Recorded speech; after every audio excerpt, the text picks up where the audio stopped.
Cuando no funciona nada, fallan hasta las conexiones, pero ya tenemos restablecida esa comunicación. Ahora sí, con Diego Fernández Felices, director general de inversiones de AIG Banca Privada. Hola Diego, ¿qué tal? ¿Cómo estás? Muy buenas tardes.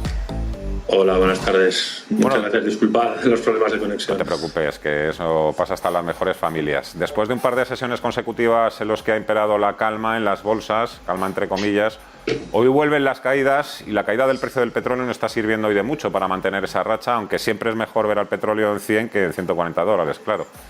¿Cuál es el momento? ¿Cómo veis ahora mismo el momentum que estamos atravesando estos días en los mercados, Diego?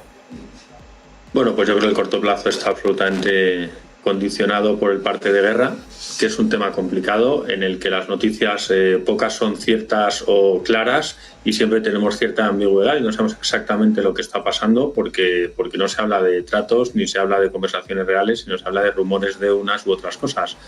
Entonces yo creo que ese es el cortísimo plazo. Yo creo que lo único que podemos y debemos hacer es alejarnos algo e intentar sacar conclusiones de cómo va a afectar esto a la economía y a los mercados, ¿no? Creo que por un lado estamos descontando un escenario todavía bastante negativo y los números pues yo creo que son básicamente por cada 10%. Quizás la derivada principal de todo esto en el corto plazo, sin querer quitar importancia a lo que realmente lo tiene, que es todo el tema monetario, pero podemos decir que en números gordos 10% de precio del petróleo es un 1%, o sea, es un 0,4% de caída del PIB, ¿no? Por lo tanto, yo creo que la economía sigue teniendo capacidad de aguantar. El problema, la palabra que volvemos a traer a nuestros informes todas las semanas es esta inflación. Y creo que ese escenario es posible que nos acerquemos a él de corto plazo, pero no es el escenario principal. Y después de todas las revisiones a la baja que estamos teniendo, pues la economía americana va a seguir creciendo al 2,5% este ejercicio, ¿no? Para después repuntar con cierta fuerza a partir de ahí. Y eso es lo que ha hecho que, sin ninguna duda, los bancos centrales pues no estén cambiando el paso como algunos pensaban que podía cambiarlo. Por lo tanto, muy atentos al parte de guerra, asumiendo que casi nada va a ser definitivo, es decir, intentando posiblemente jugar en contra del sentimiento. Es decir, nosotros hoy creemos que el sentimiento es negativo y no somos vendedores de riesgo, pero perfectamente podría ocurrir que por una noticia concreta se empiece a dar el conflicto por solucionado. Y ese escenario tampoco lo veremos razonable porque creemos que el escenario en cualquier caso, pase lo que pase con la guerra, que ojalá se terminara lo antes posible, las sanciones van a seguir ahí y el daño económico asumible, pero también va a seguir ahí extendiéndose en el tiempo. Es un nuevo orden mundial también para los próximos 30 o 40 años, que seguramente también es lo que se está ahora mismo gestando y decidiendo.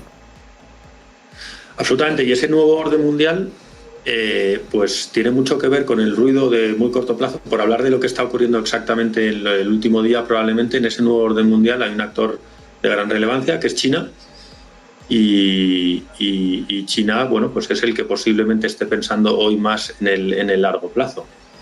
Y las relaciones China-Rusia van a tener unas derivadas muy importantes en el mercado porque China quizás se ve obligado a explicitar algunas cosas sobre las que les gustaría pasar más con pie de plomo por encima, ¿no? Que tiene también sus propios problemas y también está otra vez todo el tema de la pandemia, la llegada de Omicron continúa extendiéndose por ese país asiático, ha obligado al cierre de nuevo de economías de algunas ciudades. ¿Es lo que está detrás, usted cree, de esta fuerte caída del precio del petróleo que estamos viendo estos últimos días? Ha pasado de 140 a 100. Bueno, yo estoy convencido que hay muchas cosas detrás de la corrección del precio del petróleo. Esto afecta, vuelve a haber cierta destrucción de demanda, que también es relevante.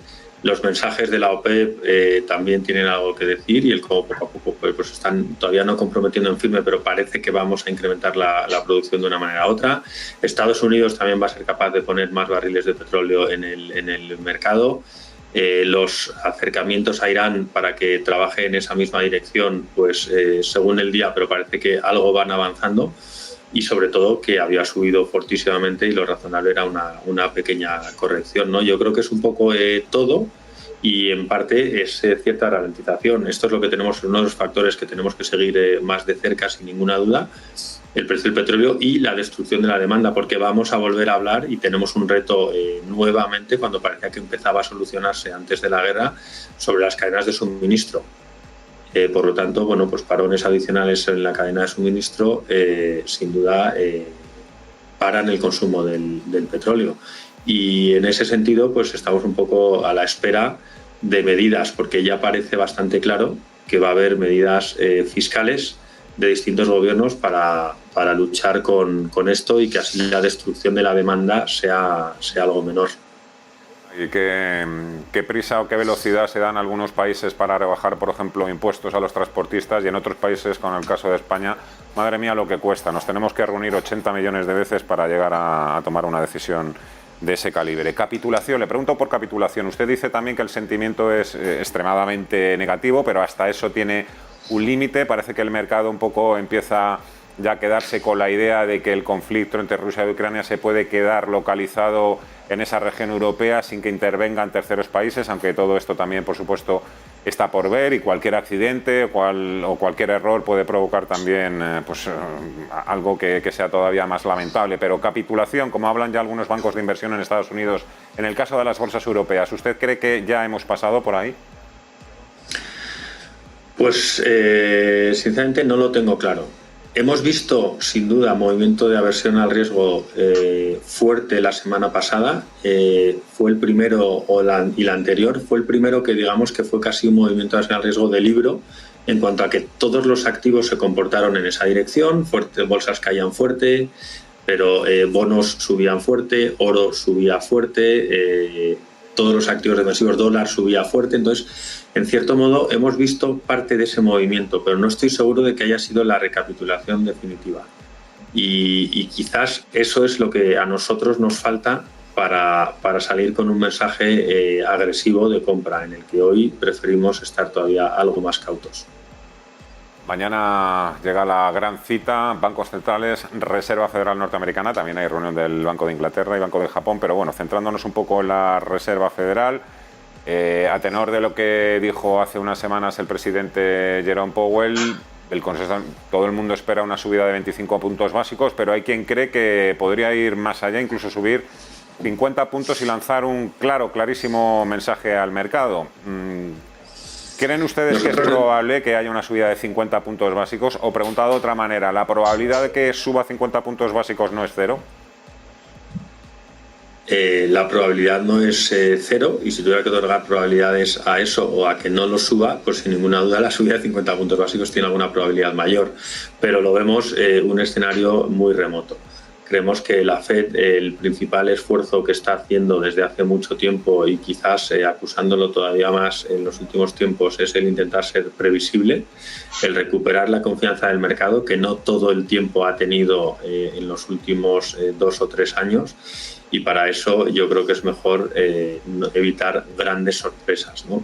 Quiero pensar que todavía van a ser cautos. Vamos a ver seguro una subida de 25 puntos básicos. Me extrañaría mucho ver la de 50, porque la realidad es que van a seguir dependiendo de los datos. Y hoy creo que no hay visibilidad suficiente para hacer lo contrario. Estamos en una situación complicada que ni mucho menos justifica cambiar el paso y no empezar esta subida de tipos, que sin ninguna duda hace falta y puede que esté llegando demasiado tarde, pero creo que es más probable esperar 25 puntos básicos y alguna referencia en el comunicado, incluyendo que están teniendo en cuenta también recientes el desarrollo de los eventos geopolíticos o algo así, de tal manera que se quedan un poco más abiertos a ver lo que pasa, porque la realidad es que a pesar de las declaraciones recientes en las que Powell dejó clarísimo que no le importaría nada si fuera necesario hacer un Volcker, lo dijo con esas palabras prácticamente, pues yo creo que esto es un escenario remoto.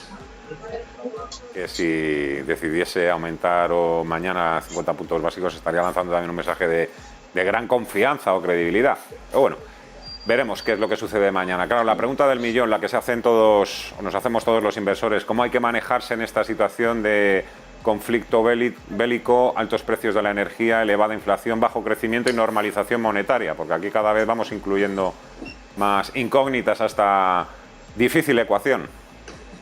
Sin duda, y si incluimos alguna incógnita nueva, y lo que desde luego hacemos es, si la incógnita nueva no fuera tan relevante, es hacer más graves las incógnitas anteriores, porque esto es, sin ninguna duda, menos crecimiento y más inflación, ¿no?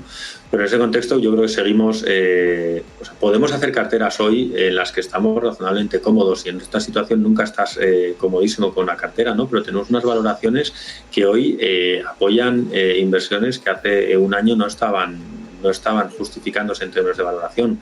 En la parte de renta fija volvemos a tener opciones de diversificación, comprando bonos de calidad crediticia razonable, cuanto menos, con tires interesantes. Por fin está remunerado el riesgo, ¿no? Entonces, sin ninguna duda, estamos en un entorno de riesgo superior a lo que estábamos, pero ese riesgo está mucho mejor remunerado de lo que estaba hace unos meses. Por lo tanto, nosotros en general nos gusta el cash especialmente, o sea, creemos que en estos entornos la liquidez es un activo más que debe ser utilizada, queremos guardar algo de liquidez para cuando haya más visibilidad, pero en términos generales estamos invertidos pro riesgo y favoreciendo temáticas, intentando escaparnos un poco del puro corto plazo y favoreciendo temáticas que creemos que tienen sentido, como energías renovables, que llegó a alcanzar unas valoraciones en las que era poco atractivo y vuelve a estar atractivo, y creo que la transición energética se une ahora a la independencia energética, y esto toma todavía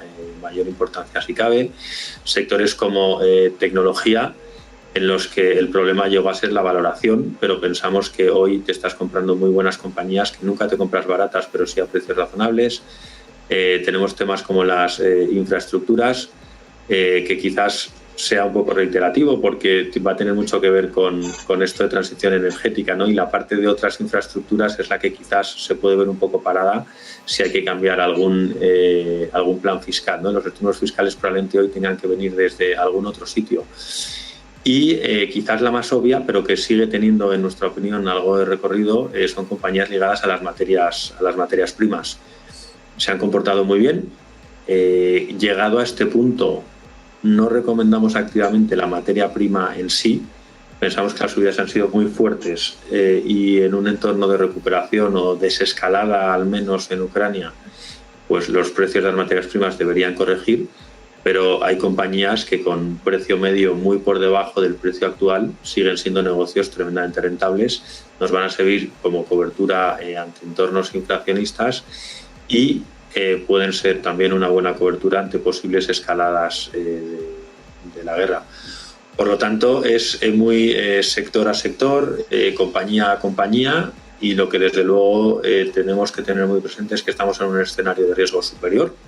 Esto no necesariamente implica que tengamos que posicionarnos de una manera más defensiva, pero desde luego implica que hay que tener una mayor tolerancia al riesgo de lo que se tenía hace un tiempo. Esto suele terminar regular, y por eso nuestra recomendación es mantenerse fiel a tu perfil de riesgo, mantenerse fiel a las pérdidas que puedes tolerar para evitar el verse forzado a tomar una decisión en el peor momento. Creo que ha quedado perfectamente claro explicado. Aunque usted diga que no es tan defensiva esa cartera, tiene toda la pinta, perdona que se lo diga, en el sentido de que aquí o defensivos o procíclicos, renovables, tecnología, materias primas, infraestructuras. Lo es absolutamente, Fernando. Quizás me he explicado mal. Lo que quiero decir es que preferimos mantener exposiciones altas en activos defensivos que reducir las exposiciones a nivel general de toda la cartera. Sí, perfectamente explicado. Mejor era yo el que tenía el problema de entendederas, ya sabe. Diego Fernández Elices, director general de inversiones de AIG Banca Privada. Un placer, muchas gracias, un fuerte abrazo y hasta otra. Buenas tardes. Muchas gracias, Fernando. Una pausa y seguimos aquí en Ponte en Acción en Negocios Televisión.